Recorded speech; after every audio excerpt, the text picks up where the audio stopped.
Let's be honest, few humans enjoy meetings, and many feel trapped in meetings. As leaders, we don't want to burden those we lead, but meetings can seem to do that more often than not. We wanted to address the pain of meetings through the Meetings with Saints library. Here we have 15 plus presentations dedicated to improving the meetings we run. We have experts in the field addressing topics like getting people involved in meetings, staying on task, dealing with conflict in meetings, and a ton more. We'd love you to explore the full Meetings with Saints library over 14 days at no cost to you. You can do this by visiting leadingsaints.org/14. That's leadingsaints.org/14. We'll also give you access to all of our virtual libraries that educate about other leadership topics. It's really good stuff. So visit leadingsaints.org/14 or click the link in the show notes.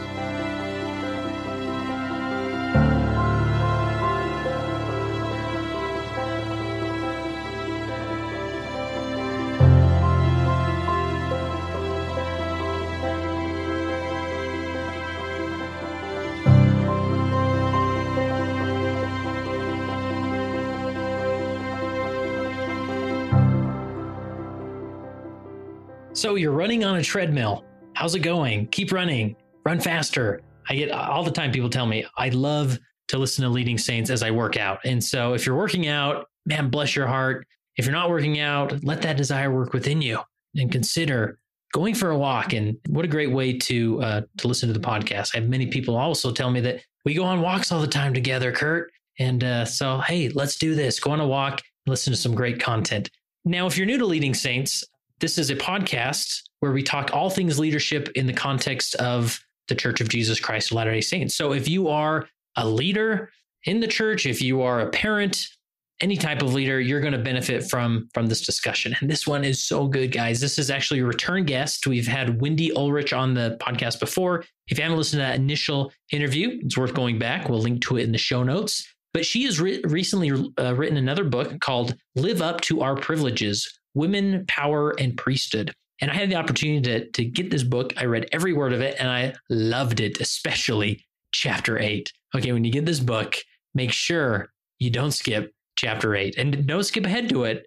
Okay, but you got to read chapter 8. It's like I geeked out over the research and the topics in there. And that actually fueled the main focus of my interview with Wendy Ulrich. I had the opportunity to go to her home. And we chatted for about an hour. And this is one of those interviews I stopped and I thought, oh man, that is so good. I can't wait to publish this. And so this is one that you need to listen and share. And I'll talk about that at the end. But nonetheless, you're going to love this. We jump into really the nuance of priesthood authority as it relates to women in this church. We talk about equality in the church and how do we reconcile all that? Especially there, I know there's individuals that really wrestle with this concept.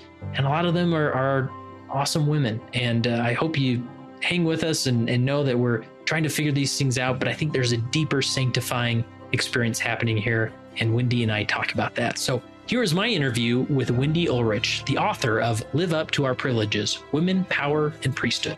The following episode is a throwback episode, one that was published previously and was extremely popular. To see the details of when this was originally published, see the show notes. Enjoy this throwback episode.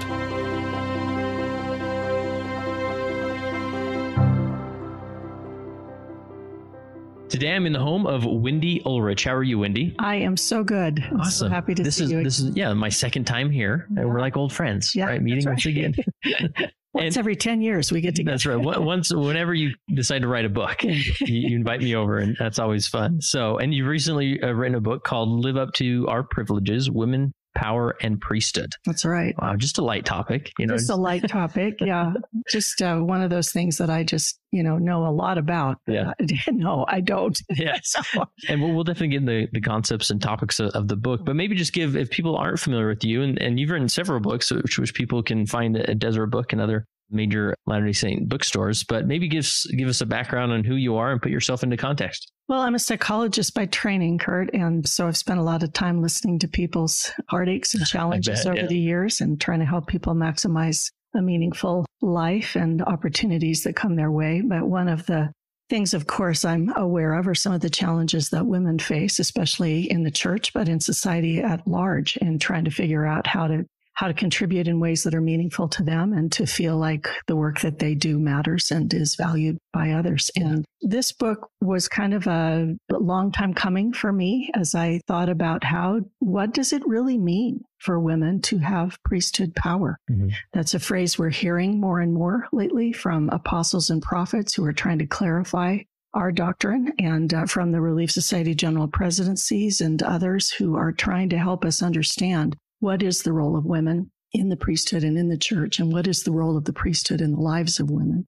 And we're learning that women do have access to priesthood authority when they are authorized to do a calling. We learn that women have priesthood power through doing whatever it is they're asked to do in the church. The Holy Ghost can bless us with that power, and we are endowed with it in the temple. So I'm trying to understand better. Yeah. How do we get that power? What does it look like in our lives? And how do we use it effectively? Yeah. And I have no doubt other women and men as well are trying to understand it themselves, right? Yeah. Interestingly enough to me, I find that men are often more interested in this topic even than women. Sometimes I think in the world that we live in, men are tired of feeling like the bad guys who are hoarding all the power. Especially good, righteous LDS men. And they're also trying to figure out in their own lives, what does power look like for me? And if I understand it better in terms of what it looks like for women, maybe that's going to help me as well to see what does it really look like, not to just be authorized to have a certain office or to do certain callings, but to actually do those things with power, which is something that both men and women are encouraged to do. Yeah. So.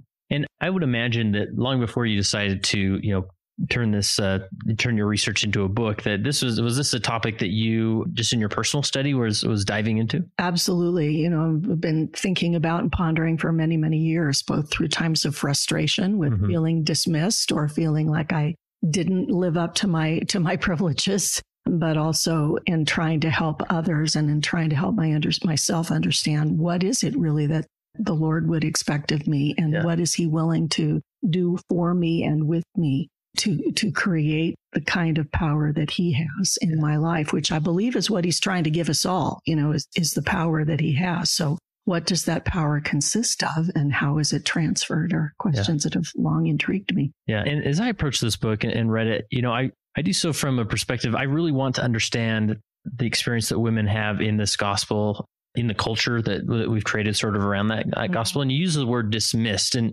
sometimes we can apply that to, maybe a male leader dismissing a female leader. But is there more to that word as far as what does it mean? What is the female experience in the church around this concept of feeling dismissed? Sometimes maybe it was intentional, but oftentimes maybe not. Oh, I think normally it's not intentional. Yeah. I think people are just doing their jobs as best they know how and following the patterns and the examples that they've maybe seen, maybe not without a lot of thoughtfulness sometimes, but not intending to be domineering or not intending to be dismissive, but it can feel that way to women. And that's true in the society at large. The work that women do is often invisible. It's often misunderstood. It's often misrepresented in the society that we live in. And as long as the work of women is not really seen as valuable because it's not really seen, period, women can have the feeling that their opinions or the contributions that they're making are not really seen, because sometimes they're not. Mm-hmm. Women and men have different styles of how they communicate. And when women walk into a meeting or a council or whatever that is predominantly men, for example, men are just using the style that's familiar to them, and it works great for them because they all get it. Yeah. They don't think about it. It's not necessarily a conscious thing, but they're used to it. And so they just fall into that very readily and easily. The style that women use when communicating with each other is a little different. And so when we walk into a male setting, we can feel like nobody's paying attention to me. Everybody's ignoring me. They're talking over me. They're interrupting me. Those are styles that are very comfortable and familiar with men talking to other men, but that's not the way that women typically communicate with each other. And so we can feel like nobody's paying attention, and it's just because my ideas are not really valued here, when in fact it's just a different style of how people communicate that can leave women feeling like they don't know how to participate effectively. Yeah. And I think that's a great example of how sometimes being dismissed unintentionally in that scenario. And I think and what I appreciate about your book is that I would guess that a lot of women can look at the doctrine, look at the history, look at the culture of the church, and feel dismissed almost by the doctrine or dismissed by the structure of all you have to do is read the scriptures and feel like there are 3 women named in the book of Mormon compared to 1,000 males, and wonder what exactly does that mean for me as a woman in the church? So with that frame of mind, how do you approach a book and I maybe the right answer or the right question to ask you is, throughout the book, you structure it according to the priesthood offices: deacon, teacher, priest, elder, bishop, apostle, those things. So what led to you deciding to format it in that way? Great question, because that was not where I started. I didn't know when I started this question exactly what is women's power? What does it consist of? What does it look like? I didn't know where I was going to go, what I was going to find. But I began to realize that the work of the Lord in the world seems to be captured in those offices of the priesthood. If I understand them correctly, it seems like everything that God does can be sort of found in those offices of the priesthood, which can make me as a woman feel like, well, then that's what God does, is priesthood stuff and priesthood offices, and that has nothing to do with me.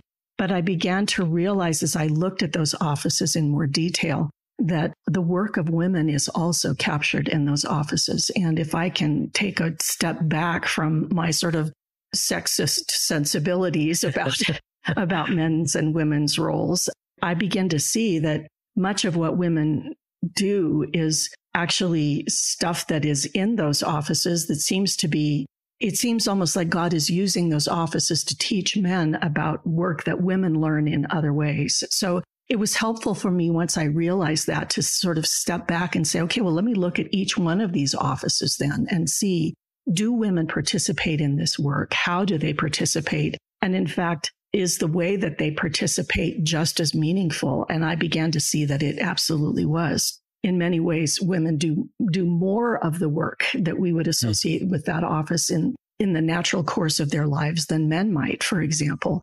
And I also began to realize that in a funny way, because Jesus Christ his name is associated with the Melchizedek priesthood. It is normally called the priesthood after the order of the Son of God. Mm-hmm. And we call it the Melchizedek priesthood more out of convenience and reverence for his name. But Christ was not a priest in his mortal life. He did not hold the priesthood of his day. He was not born into the correct lineage to be able to function as a priest in the temple. He functioned as a rabbi, certainly, which did not require a certain lineage. But the priesthood, as they understood it at that time, was not something that he held. We never see the word priest used in the New Testament after the time of Christ.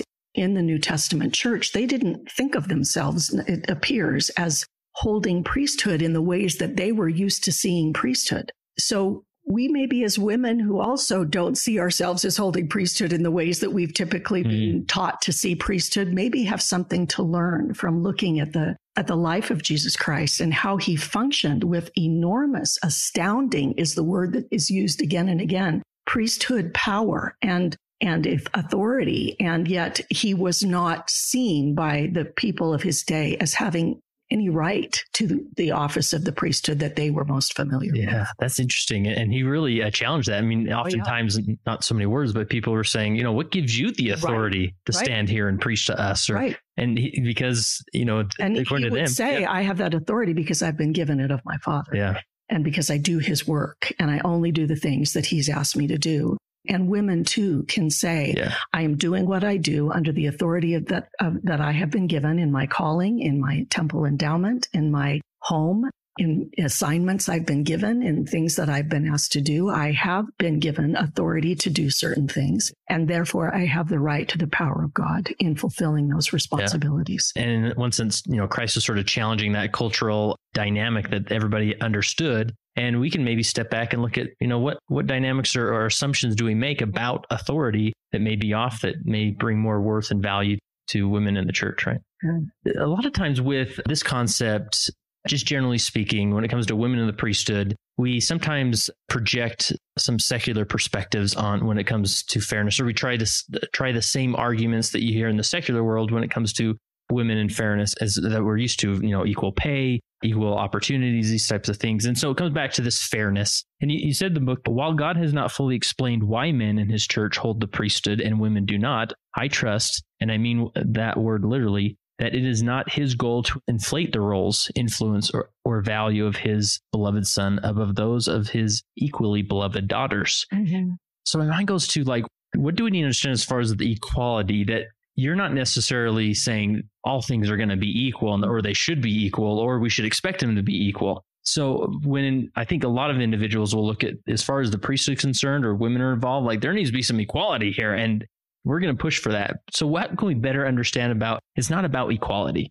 Well, it depends. I mean, these are semantics to some extent. What are we talking about when we say equality? Do we mean that women and men have equal opportunities or equal importance in the kingdom of God? I certainly hope so. And to the extent that that doesn't feel like the way things are going, then things probably need to be looked at and examined more carefully and changed. Does that mean that we're going to be the same? No, it does not. And, that's a tricky argument. Yeah. I mean, it's tricky to say, well, how can we be equal if we don't have the same opportunities, the same callings, the same priesthood, authority, that kind of thing.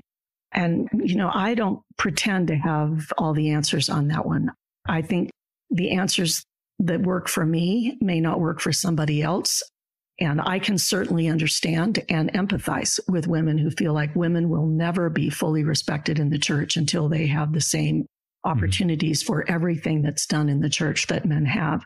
On the other hand, I think the doctrine of the church emphasizes pretty clearly that the reason we are here on this earth is to become empowered with the power that God has. Mm-hmm. There is something about both earthly power and earthly powerlessness that seems to be important in that training and in that learning. There are ways that we learn from our weaknesses, not just from our strengths, that seem to be a very important part of the immortal experience. There are things about who we believe God is, in particular as Latter-day Saints, that are really important to look at in terms of the roles of women, because we believe that the most important thing God is trying to do is to create eternal relationships, eternal families, and to use those relationships to empower people within them to become like him and like her. Yeah. And in that context, what we experience with powerlessness may be just as important as what we experience with power. Wow. What women do in the world that is invisible in some regards and is not necessarily seen may be just as important in the eternal scheme of things or more. I was reminded once by a feminist writer. I wish I could remember where I read this, but she was talking about male and female in the animal kingdom, basically, and in the world at large, that the prized commodity to a farmer, for example, raising sheep, let's say, is the ewe, the female lamb or female sheep that can give birth to the lamb. So you don't kill your female sheep. You kill off the males. You don't need very many of them. Yeah. Their role in perpetuating the flock is pretty limited, you know, and so you eat them. And in a funny way, we do the same in society. We send men to the front lines. We send men into the factories and into the workplace. In part, it can start to look like and feel like, well, we send them there because they're important and they're in charge and they're what matters. No, we send them there to protect women and children, to protect the family, because that's what, even in our secular society, we have typically seen as being what keeps things moving along. And it's not just because women are weak or stupid. It's because women are the prized, resource for keeping society growing and going. And that was kind of a shocking realization to me, to think about and think, yeah, I can see that. Now, as a mother, I think about what that means for my son and for my grandsons, and I'll get teary. I don't like that idea. I don't want them going off to war. I don't want them being physically compromised because of their sex in ways that my daughters and my granddaughters are not. But yet I appreciate when I think about the sacrifices that men make. I think as women, sometimes we don't stop and think about why those sacrifices are being required of men. And it is certainly not because men are less valued than women. But I don't think it's because they're more valued either. I think the Lord is saying, my priority is the family and raising the next generation. Yeah. And I'm trying to do that as God. I'm trying to raise the next generation of gods and empower my children with all that I have, which is a crazy idea that Mormons have, that is members of the Church of Jesus Christ of Latter-day Saints that we have, that is not shared broadly in the world that we live in. But that's who we think God is someone who gives power away. Wow. Not someone who hoards it and amasses it and uses it for his own purposes and his own self-aggrandizement, but someone who is eager to give it away to his children and to empower them with all that he has, to make us joint heirs with Jesus Christ, who is the only one who is actually qualified to be that heir by his own behavior and his own virtues. But he is willing to make us joint heirs with Christ of all that he is, all that he does, all that he has. And he is in the business of teaching us the virtues and the power and the skills and the spiritual gifts that we need in order to accomplish that as men and as women. Yeah. Oh, that's profound and so helpful. And just a different perspective to look at it, that he's so willing to give that power, and not just to men. Right. I mean, to women as well. Right. Right. And I appreciate this statement that I just read that's at the beginning of your book, because you're not writing a book saying, I figured it out. Wendy Ulrich has figured it out. She's understand the calculus that we understand to see the equality then in men and women's roles in the church. The reality is at times it seems like some perspectives and roles are inflated. Absolutely. And I think back to the time, I have the youngest of four. I have two brothers. All three of the boys served as bishop at the same time. Mm. My sister was a primary president. I mean, just as valiant. And I know she's listening to this, bless her heart, that there were times where, even myself and my family, we get caught up in the culture of inflating, let's all go to, Scott's church. Let's all go to, priesthood meeting together, or let's all show up at a church when brother has gotten a new calling because he's the bishop now, right? Yeah. But we don't hurry off to her ward because she's the primary president, right? And so I think it's just a good opportunity to step back and sort of look at, just like the dynamic you talked about with Christ, what cultural things in our experience are inflating some things that shouldn't be inflated. Yeah. And how can we deflate those a little bit so that we don't get carried away with power and authority and what it really means, right? Something that I think we have to be really careful and thoughtful about. And that as we are careful and thoughtful about it, women will have less of that experience of feeling dismissed. And men will have more of a feeling too of, I'm not just one of the bad guys. I'm not just this misogynist person who is hurting women. We are all in this together. And the roles and the perspectives of women are very important for me to understand if I'm going to be effective in what I'm doing, just as the roles of men and the perspectives of men are very important for women to understand if we're going to be effective. Yeah, so powerful. So I love the book. I read every word, and I was going through and I was marking and circling and highlighting. And then I got to chapter 8 and I fell in love with the book. All right. So this is where I geeked out. So chapter 8 is governing with power and compassion. And this is you're relating to the office of high priest and bishop. And you go into, this is what I love, some research studies about teams and councils, and specifically mentioning the book called The Power Paradox. Yeah, it's right here in front of me. So written by Dasher Keltner. I think it might be Docker. Yeah, that makes more sense. All right. In his book, The Power Paradox, Keltner cites research indicating that people who rise to power in many settings generally do so because they are enthusiastic and bold, kind and appreciative, focused and articulate about the task at hand, calm during times of stress, open to others' perspectives, assertive but humble, and focus on advancing the greater good. The highest performing business teams have leaders who are compassionate, ask questions, actively listen, and emphasize tactfully or use silence to make space for others to speak, avoid interrupting, inviting the less powerful to express opinions, and consciously and frequently express gratitude. Oh, wish we all had that leader, following us in these councils. So what led you to Keltner's research? What led you there? Well, what fascinated me about his research was that he cites that kind of information that tells us this is how people get into powerful positions, and this is what powerful, effective teams, this is how they are led, that their leaders tend to fall into have these kinds of traits, have these kinds of skills. But he goes on to say that once people get into power, even though these are the skills that help people rise to power, once they get into power, things kind of shift for both men and women. This is so true. That the people that he studied, he cites a lot of other research that's been done besides his own. Once they got into power, began to become more self-serving, become less empathic with the people around them, began telling more stories about their own deserving and their own rise to fame, and less stories about other people's needs or other people's accomplishments. They began to be less polite, less concerned about listening to others. They were less able to even read other people's emotional states. Just simple things like if you draw an E on your forehead so that other people can read it accurately, how do you do that? They couldn't do it as well as the people who didn't have the power. They would get it backwards. They had a harder time seeing the world from someone else's point of view. Wow. So the very traits that get us to power in the first place, which, by the way, are often traits that women excel at. And he found that women, the more women were on teams, the more highly effective they tended to be, precisely because women tend to be good at some of those skills like empathy and compassion and humility and gratitude and listening. And all of those things are traits that powerless people in general in our society often get better at because they have to. And yet, when we get to power, both men and women are susceptible to sort of reversing that trend and getting to another place where we start to think we're better than other people, and we start to take advantage of others and be less compassionate and less empathic. So I read that and thought, this is section 121 of the Doctrine and Covenants in spades.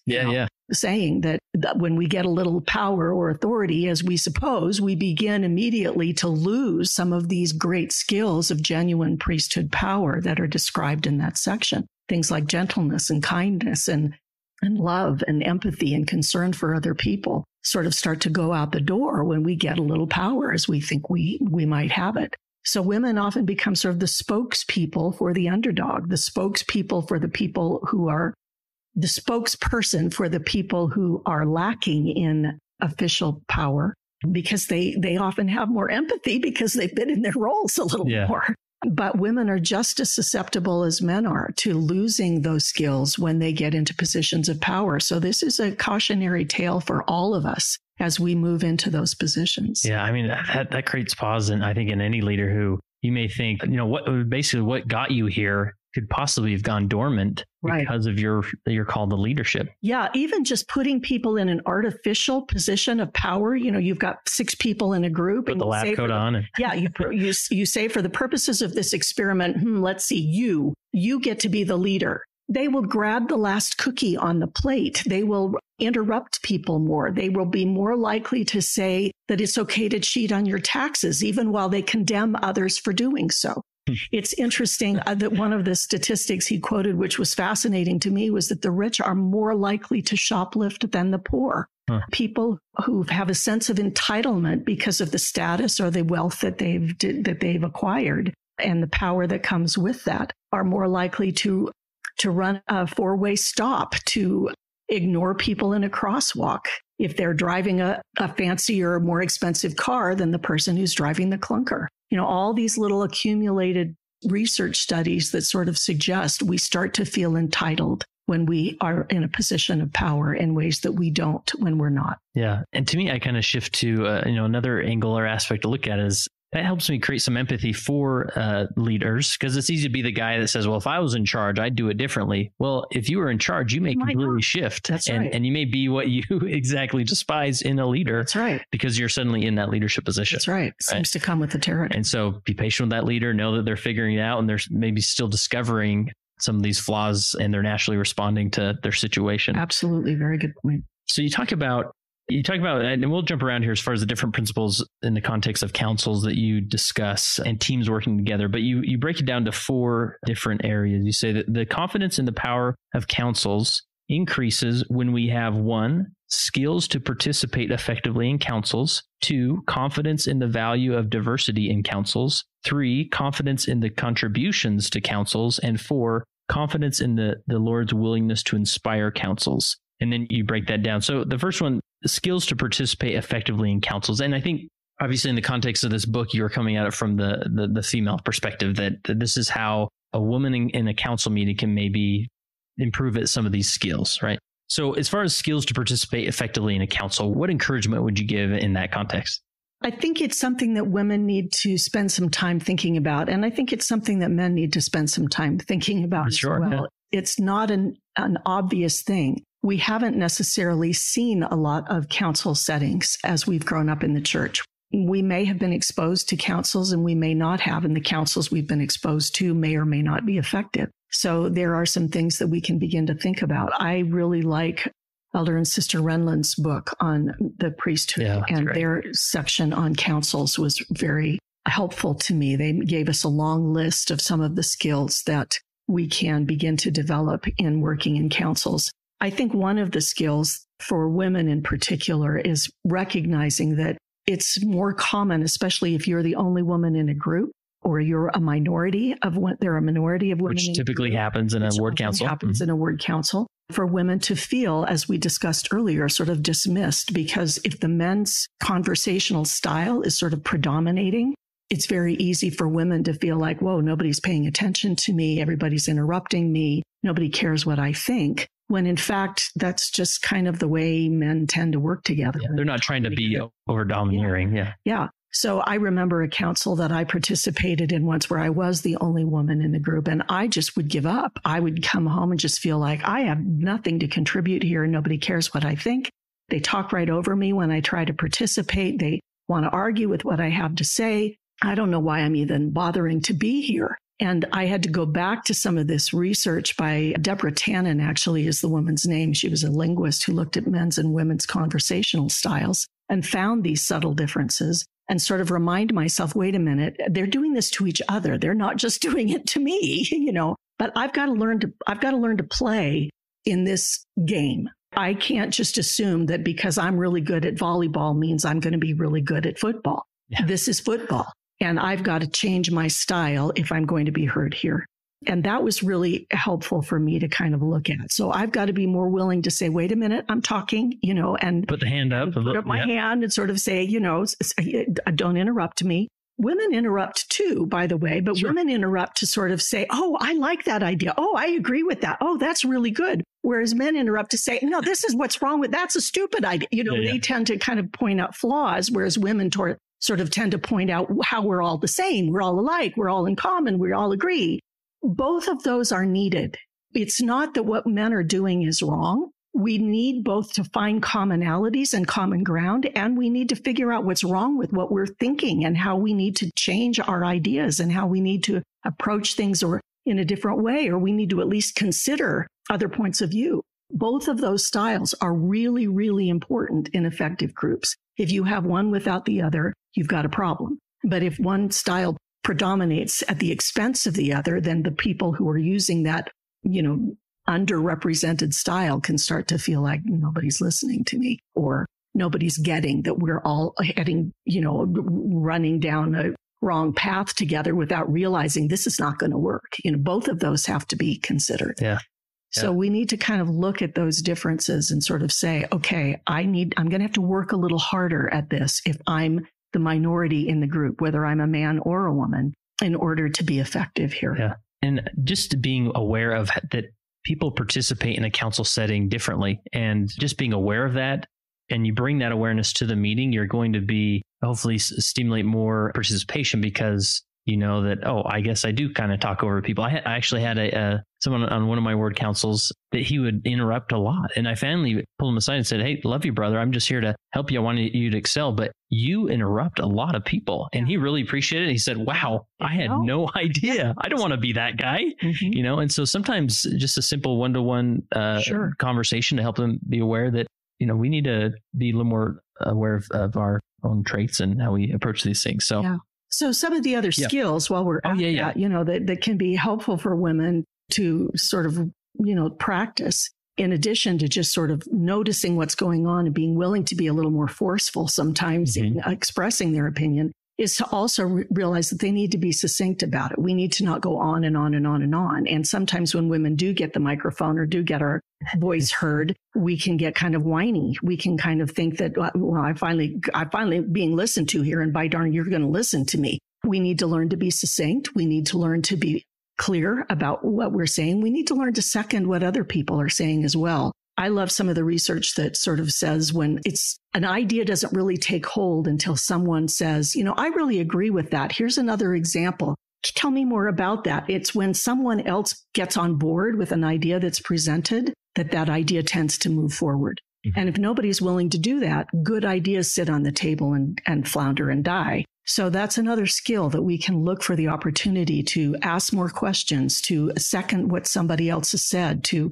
agree with an idea that we like and probe it a little further or give another example of it. Those are just some, brief examples of the kinds of skills that men and women can learn to be more effective as counselors. And I love that sometimes we assume if I don't raise a debate about that idea, that means I agree with it. So I'll just stay silent and everybody will assume that I agree with it. But one way to participate is proactively saying, I agree with that idea. Let's move forward. Mm-hmm. I like it. Yeah. Right. Yeah. Or here's a question I have about that, or let me understand that better, or just something that moves that idea along instead of just letting it sit there. Yeah. The next one, as far as confidence in the value of diversity in councils, you write, I especially appreciate the value of diverse voices in a council. When I'm one of the diversities, quote, I hope will be included, but when I'm the leader, it can feel simpler to keep my own counsel. I was therefore very interested in the social science experiment when a team was given a complex problem. So maybe this I found fascinating, this research study as far as two teams. Yeah, I loved this study. It came out about 10 years ago now. They put teams of 4 people together to work on a really complex problem.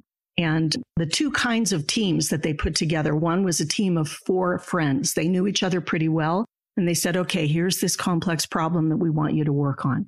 The other group was a group of 3 friends who knew each other quite well and a stranger to all of them who was included in that group. And they looked at the effectiveness of those 2 groups to see how did they do at solving this complex problem. It was not particularly surprising to anybody that the group of 4 friends working together liked the experience better. They had more fun doing it. They felt more confident of their results. And in fact, they got the right answer about 50% of the time, which is pretty good. It was a complex, difficult problem.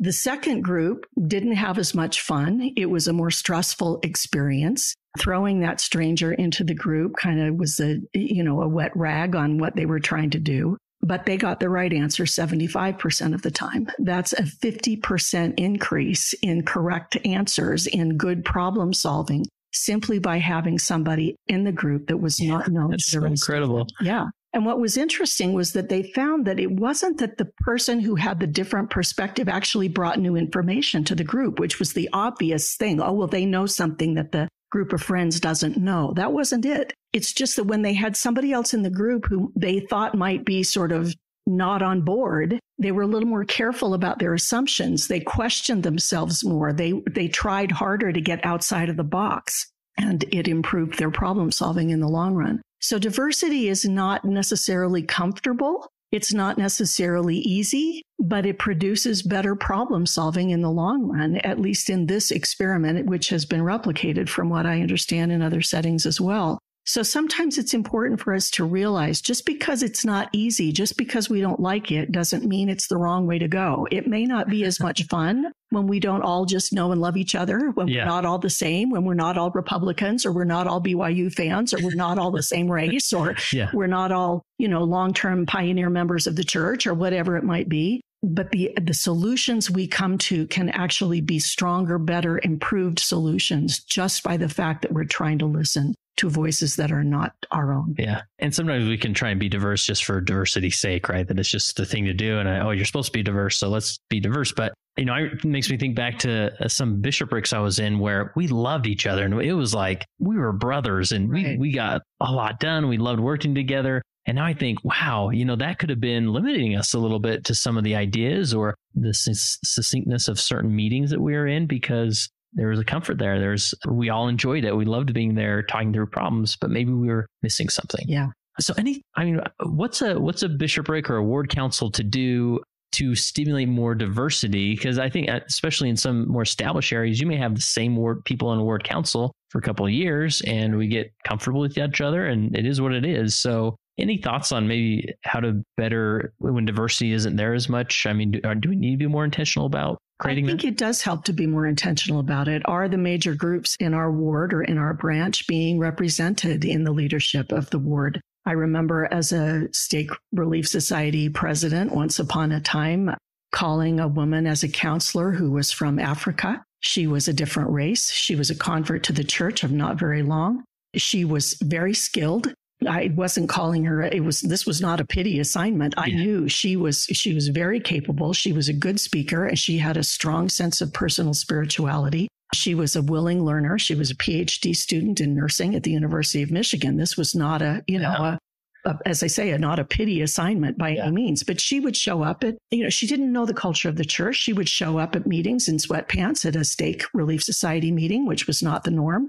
She would have opinions about things that were not necessarily shared by others in the group, but there was such value in the perspective that we gained by including her in our deliberations, in understanding better the needs of the diverse culture that we did have in that area and that we were trying to foster. We were trying to make the church a welcoming place for people of color, or we were trying to make the church more accessible, more useful to all of the people in the community that we were a part of. And we weren't doing a very good job of it. And it was interesting to me that very quickly, the ward that I lived in, the Relief Society president in that ward, chose as a counselor another woman in a similar position. We all learned and grew from those women. And I still am so grateful for that relationship. I still count that sister among my dear friends. And I learned so much from her perspective on spirituality and on how the Lord worked in her life, and from her faith and her confidence in God. Yeah. So, there are some simple things like that we can do to just say, let me look around and not just go to my friends. I see a lot of bishops and Relief Society presidents and other leaders in the church beginning to do that with a much more conscious effort. Yeah. And I think it's really valuable when we do. Yeah. And I think it's just a fabulous question to bring to a bishopric meeting or a ward council, is saying, you know what, how can we be more diverse here? Yeah. How can we bring more opinions in the room? Any ideas? And let the revelation stimulate. Yeah. Be fantastic. Anything else that comes to mind that would be worth mentioning in this interview about confidence in the value of diversity in councils? Well, I think it is important to remember that we are not trying to just represent the people that are most comfortable for us. We are trying to make a place where we are trying to build Zion. We are trying to build a place where there are no poor among us. We think of that often as meaning nobody doesn't have enough to eat, and that's certainly important. But when I think about what does it mean to be poor, I think it means not to have any excess, not to have anything to share with others because you're just barely putting food on the table. Zion is a place where there's no one with nothing to give. There's no one who doesn't have something to contribute to the whole. And that doesn't just mean everybody's healthy and rich. It also means under any circumstance, everyone has something of value to contribute and to share. It may be empathy for people who are in trouble. It may be, people who are in need, who teach us how to serve. But we need to be looking for the ways to value the perspectives and the contributions of everyone if we're going to build Zion. And it's so natural to sort of, unintentionally segregate people as the haves and the have-nots. And the haves meet in the leadership position and talk about how can we help the have-nots, where it's much more integrated and it should be. And each side has something to give, something to receive. Yeah. Right? And there are times in my life when, I don't want to be in a position of leadership because I'm sick, and I've got, or, I've got my hands way over full and I can't do any more. It's not that we just need to go, force those things on people that are like, are you kidding me? Right. No, I can't do another thing. It's still mortal. But we can force those things on people who can't do another thing because they're so skilled and so busy. They've got all they can handle, but we can also force them on people who are struggling so much in life at this particular moment in time that they're just like, they're barely keeping their heads above water. So it's tricky. But we need to be really open to the Spirit, I think, in trying to figure out how do we bring in the perspective of other people. And if we're not going to call someone to leadership just because we recognize they're already drowning, that makes sense. But we may at least want to bring them in for their consultation on a particular issue. Help us understand how we can serve you better, how we can help you more, how we can help others in your same circumstances. Help us understand what we're missing about this. The third one you mentioned is confidence in our contribution to councils. And you said in the book, researchers conclude that one way of increasing women's voices is to insist on unanimity rather than majority rule. Increasingly, this is the implicit standard in church councils, starting with the highest councils of the First Presidency and the Quorum of the 12 Apostles. Quoting Doctrine and Covenants 107, and every decision made by either of these quorums must be by a unanimous voice of the same. That is, every member in each quorum must be agreed to its decisions in order to make their decisions of the same power or validity, one with the other. So what are your thoughts as far as unanimity? Yeah, I thought it was really interesting that this was one thing that Dr. Kachner and others have pointed out. There's a great book called The Silent Sex by a BYU professor and a Princeton professor who studied women and how they participate in business settings in councils. And they found that women tended to be, invisible a lot of times. And that one of the things that they said helped was when people had to be unanimous in their decisions, because that sort of required that women's voices be heard. That is to say, they required women's voices to be heard if women were willing to express disagreement or willing to say when they had a different perspective. So I thought it was interesting to compare that with this church standard that is the standard for the highest councils of the church, that we are not expected to start out in agreement. We're not expected to just be yes people who affirm everything that somebody says just because he's the prophet. It's expected that you will bring your experience, your perspective, your assumptions, your expertise to bear on the decisions that are made. And then that we will keep talking until we see a path forward that we can all feel comfortable with. And I participated in church councils where that's been the case, and where someone keeps bringing up a position that the majority is not agreeing with.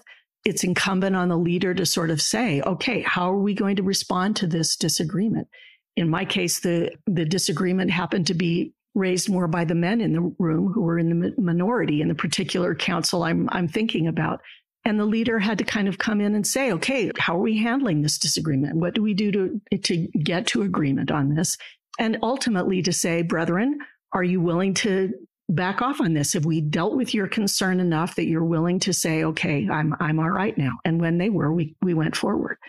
But it's not just automatic that we're going to all agree on something, and just saying, well, let's take a vote isn't necessarily the most effective way of getting to good decisions. So I was interested that even in secular settings, this was one way that women's voices or minority voices or the voice of whoever's the least powerless or the most powerless in the group can get heard and be used constructively. Yeah.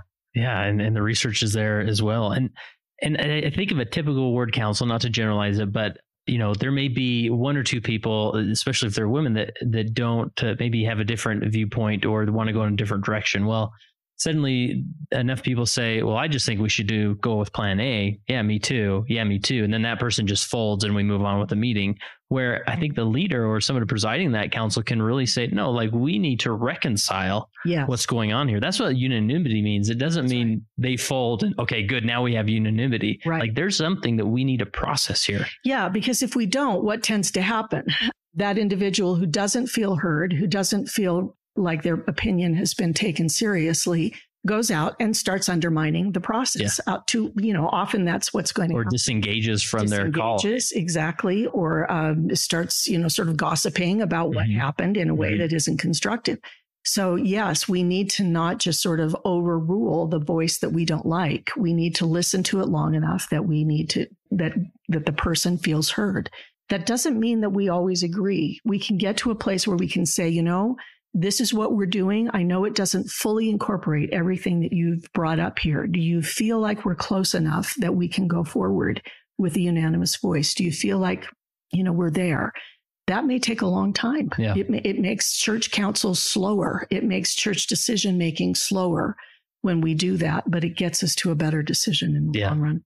And just recognize that sometimes that means you have to table a topic for the next meeting and be okay with that. Because we sort of get in a meeting, right? Let's settle some issues or some topics, and we want to, slam dunk them and then leave. But sometimes we have to say, you know what, why don't we take a week or a few days? Yeah. We'll table this and come back to it. And it's amazing what the Spirit can do for each individual. That's such a good point, Kurt. Yeah. And I think that's absolutely true. I think there are decisions that are of lesser importance where I've seen good leaders simply say, what's the decision that needs to be made here? Good. Whose decision is it? Mm-hmm.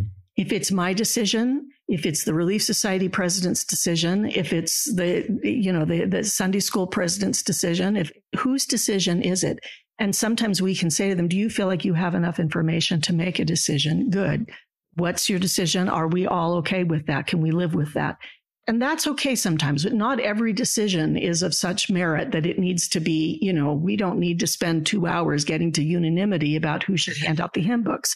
But there are decisions we can move forward with more quickly. But when it's a decision of importance, when feelings are tender about those decisions, especially when it seems to someone like valuable perspectives have not really been heard or real important needs have not been met or empathized with, then we need to slow down. Yeah. Yes, I like your idea.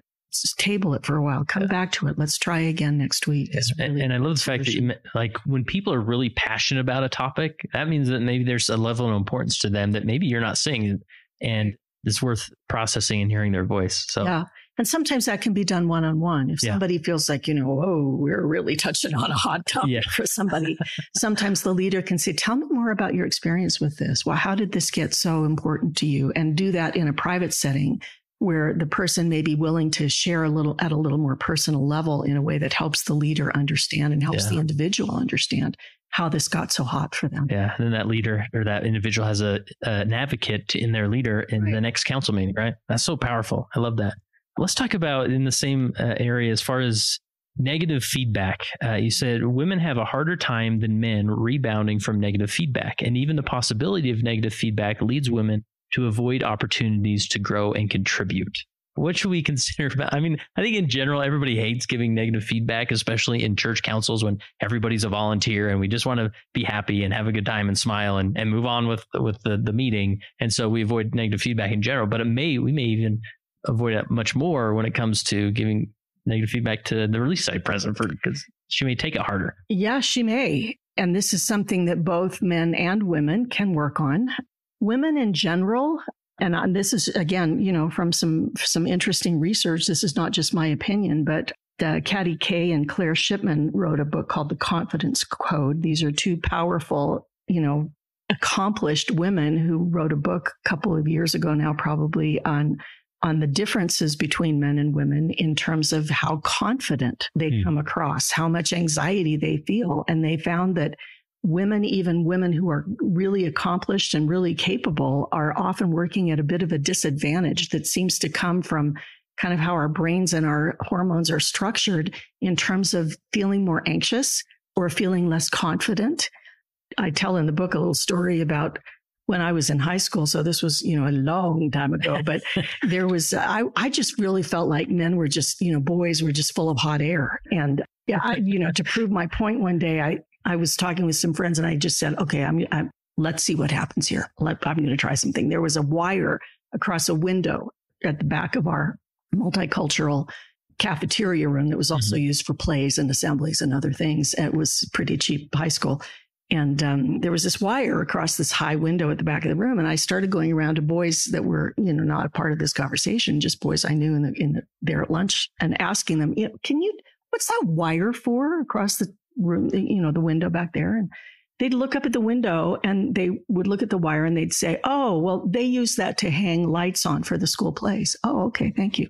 I'd ask another boy and he'd look at it and he'd say, oh, well, there used to be a curtain up there across that window. That's what that wire was for, was to hang the curtain. I'd say, okay, thank you. I'd go on to the next guy. Oh, well, they use that to put, posters on for the assemblies, for the assemblies. Okay. Every boy I asked knew what that wire was for and was very comfortable telling me what it was for. Yeah. So then I started asking girls, what's that wire for? And I asked multiple girls what the wire was for. Every single one of them said, look at the wire, and they'd say, I have no idea. None of them, I don't think, really had any idea, but the boys were willing to take the risk. Yeah, take a shot at it. Taking a shot at it. I was convinced at the time the boys were just full of hot air, as I say. They were just braggarts who were, just mouthing off on that may have been part of it, and that may have had some truth to it. But I've since also thought, and sometimes the girls were unwilling to take the risk. They were unwilling to be wrong. They were nervous about putting out an opinion when they weren't absolutely confident that it was right. And so it's not just boys are more confident or more, willing to say stupid things than girls. There's some differences, it seems like, between the way men and women approach things that they don't know anything about. Kay and Shipman come to the conclusion that one of the most devastating things women do to undermine their own growth and development is to get more busy practicing perfection than practicing resilience. They try so hard to get it right to begin with. They dot every I and cross every T, and they are determined. They are going to rise the way they've been rising all along by being perfect at everything they do. Whereas men are much more willing to just take a shot and take a risk. And if they're wrong, they seem to bounce back from it more easily. So there are some differences, whether, some of them, they sort of promote or are linked to differences in the hormones that we both proliferate with. Testosterone is more common in men and oxytocin is more common for women. And those have different impacts on the human, on the human body and mind. We both have both. And we can grow in both. Men get more oxytocin as they cuddle babies, and women get more testosterone as they take risks and do, riskier things. And testosterone isn't all, a positive thing in people's lives, but that little, increase of testosterone seems to help a lot of men to feel more confident in some situations than women are likely to feel.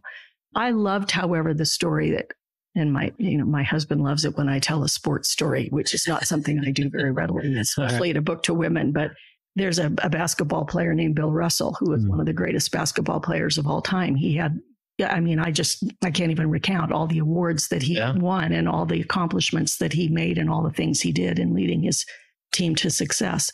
But I loved hearing the story of Bill Russell, that when he was, going to play a big game, any game, they were all big games to him, he would be in the locker room throwing up with anxiety every game.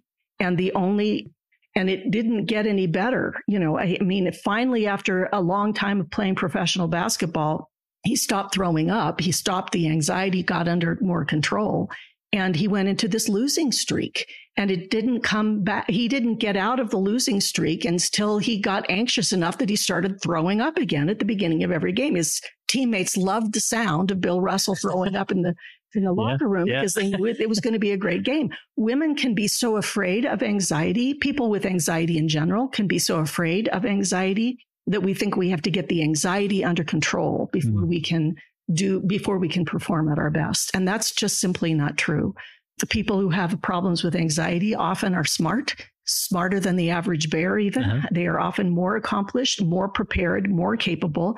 And if they can learn to tolerate anxiety as something that just goes with the territory, which it does for most of us when we're doing hard things and stretching, then they make enormous contributions in this life. When we try to figure out somehow how to get rid of anxiety before we take on a hard thing, we're going to be sitting for a long time, because anxiety is a normal part of everybody's life to some extent. So. And oftentimes, like you said, we're trying to avoid it, and obviously there's some levels of anxiety that definitely need to get addressed, but embracing it and saying, this is a normal human experience and an emotion that that's going to help me. That I can use. It doesn't mean there's something wrong. It doesn't mean I'm doing something that's really dangerous. It doesn't mean that if I get some negative feedback or I fail at it, it's the end of the world. It's just an opportunity to learn. So any other thoughts about, as far as risks go, because often that risk can look like in a council setting, that it's risky to raise my hand and disagree. It's risky to raise my hand and give my own perspective or idea.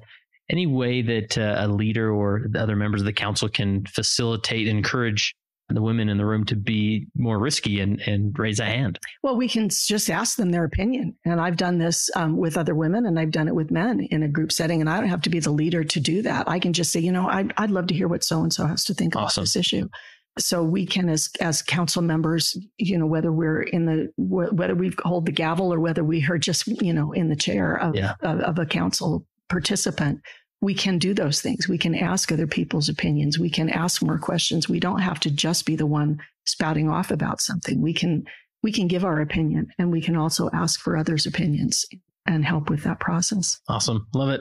Before we move on to the last one, anything else as far as the third one with, how did you just title it? The confidence, as far as confidence concerned in contributing in councils? Anything we've missed? Yeah, I really like the work of Carol Dweck, who talks about growth mindset versus kind of a fixed mindset. She's got a great book on this topic. And she talks about she's not really talking about men and women, but she's talking about people. She started with kids in a school setting.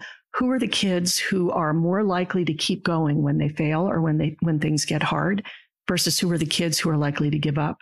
And so she gave kids puzzles to solve, and the puzzles got harder as the experiment went on. And she wanted to see, what did kids do when things got tough, when they got challenging? And she found that the kids kind of divided into two groups. There were the kids who, when the puzzles got really hard, would sort of lean back. They would start looking around the room. They'd start distracting their friends. They'd start trying to cheat off of somebody else. They'd say things like, our teachers never taught us to solve problems like this. I don't know how to do these puzzles. These are stupid, things like that.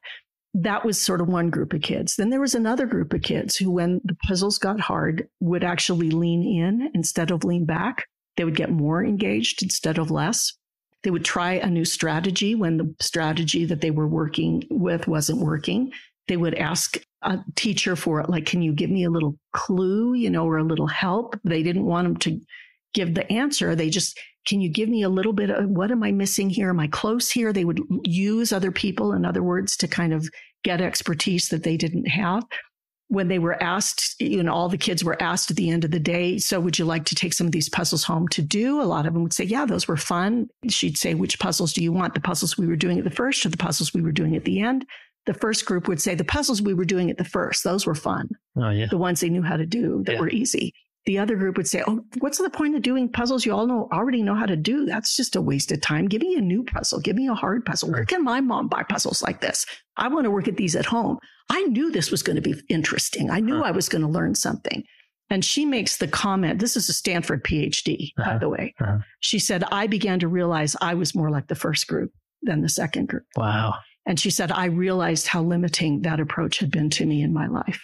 And she said, there's an old saying, when the student is ready, the teacher will come. She said, this second group of kids were my teachers, because I realized when I talked to them, I tried to understand what made them think differently than the first group. They didn't think they were failing. They thought they were learning. Wow. And that's the way they approached life. I'm not failing. I'm learning. That's been a real eye-opener for me as well, because I would have to say with Carol Dweck, I've spent a lot of my time in the first group, not the second. Yeah. And to begin to say, when I am failing, when I do get negative feedback, when I don't do as well as I had hoped on a project or a book or a talk or whatever it might be, to say to myself, okay, what am I learning? Instead of, bemoaning my fate, I'm never going to do this again, which is, kind of my tendency for a while anyway, to say, I'm never going to do this again. I was terrible at that. I don't like this anymore. Yeah. This is not fun. When people are yawning and I am not feeling like I'm successful at what I'm doing. But to be willing to say, okay, what did I learn? What would I do different the next time? That's the important thing here. By definition, half of everything I do, by definition, half of everything I do will be below my personal average. That's the definition of average. Yeah, it is. And so to get upset about, not being successful at every single thing I do is really kind of stupid, because that's just assuming that somehow I can change the definitions of math and how it functions in the world. Yeah. Wow. But I can learn from the things that don't go as well. Oh, that's so good. So powerful. I can do different. Well, as we wrap up here, the last section in this chapter that you talk about is confidence in the Lord's willingness to inspire counsels. What encouraged you to write about this? Well, in all of the other chapters, I was sort of looking, in all of the other sections of this chapter, I was sort of looking at what's the research tell us about how people function effectively in councils, and sort of noticing some places where the Lord's patterns seem to follow that research. But I didn't want to lose the fact that you can do things really well from a worldly point of view. And I'm not using the word worldly in a pejorative sense there. Yeah. You can pay attention to the research and you can learn from it and you can get better and you can improve and you can grow and you can create better leadership and better counsels by doing so. But one of the things that we have in the church that's really sweet to recognize is not only these true principles to base what we do on, but the influence of the Holy Ghost, which is real and can make us better than even what the research that we are trying to learn from can take us even further than that. It can help us have the inspiration of heaven to come up with things we never could come up with on our own, to be inspired, to improve, to grow, to learn. And the Lord wants to make that happen. That doesn't mean it'll always be easy. It won't. We have to learn through the school of hard knocks, just like everybody else does. But he can redeem our failures and turn them into good and learning and growth and success. And he can also give us ideas and inspiration that we just don't come up with on our own accord.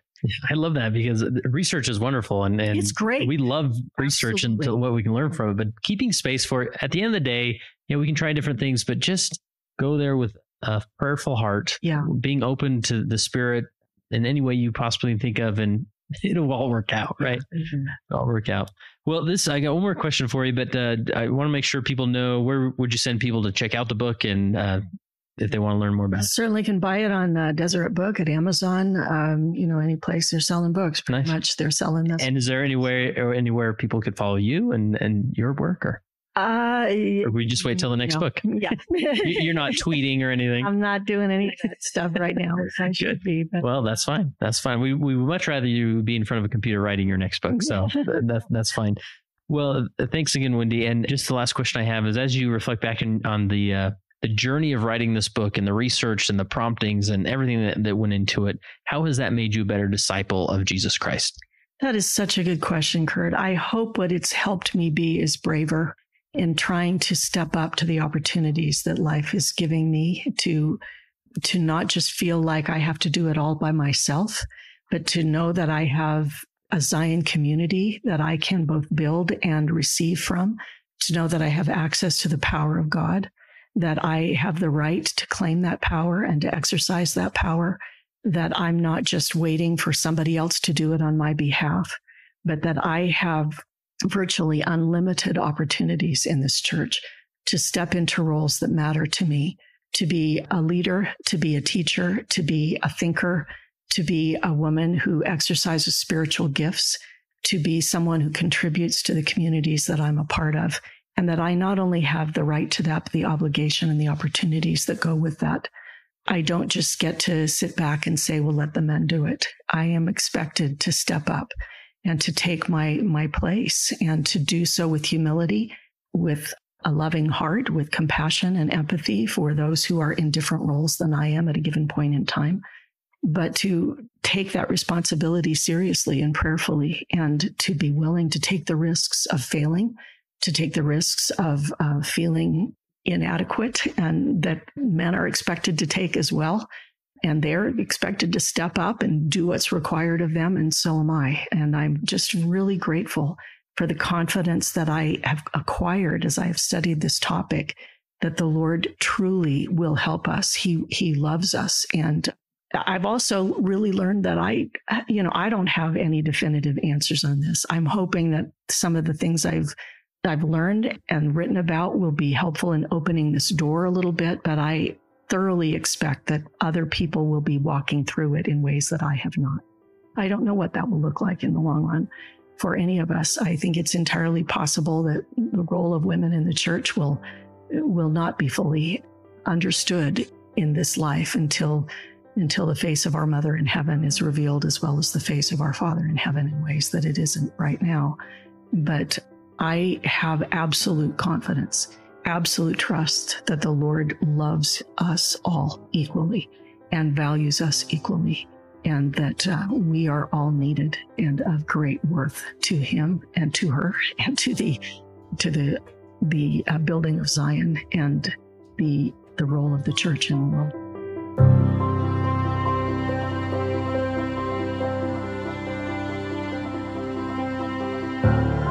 That concludes my interview with Wendy Ulrich. Bless her heart.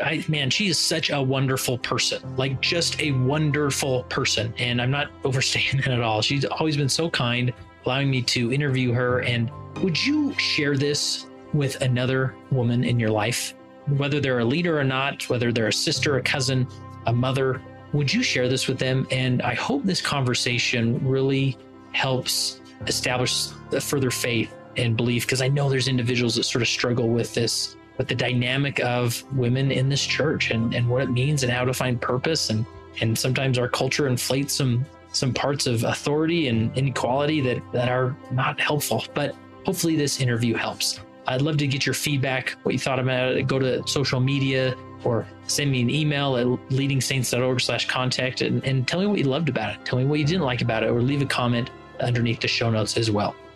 Remember, solve the burden of meetings by visiting leadingsaints.org/14 and getting 14 days access to the Meetings with Saints virtual library.